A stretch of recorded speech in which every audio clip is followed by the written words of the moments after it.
Jesus said to his disciples, "Be careful not to parade your good deeds before men to attract their notice. By doing this, you will lose all reward from your Father in heaven. So when you give alms, do not have it trumpeted before you. This is what the hypocrites do in the synagogues and in the streets to win men's admiration. I tell you solemnly, they have had their reward. But when you give alms, your left hand must not know what your right is doing. Your almsgiving must be secret, and your Father who sees all that is done in secret will reward you. And when you pray, do not imitate the hypocrites. They love to say their prayers standing up in the synagogues and at the street corners for people to see them.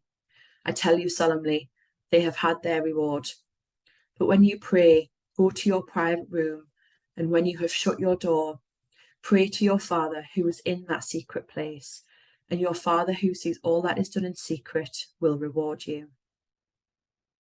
When you fast, do not put on a gloomy look as the hypocrites do. They pull long faces to let men know they are fasting. I tell you solemnly, they have had their reward. But when you fast, put oil on your head and wash your face, so that no one will know you are fasting, except your Father who sees all that is done in secret, and your Father who sees all that is done in secret will reward you.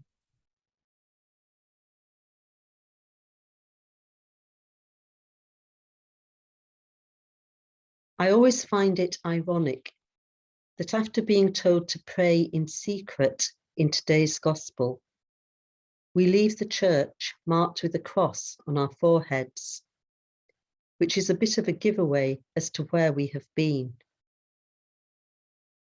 Jesus exhorts us to carry out good deeds, pray, give alms, and fast secretly. Jesus doesn't say if you pray or fast, but when you pray and fast. There is an expectation that we should dedicate some time to extra prayer, fasting, and almsgiving.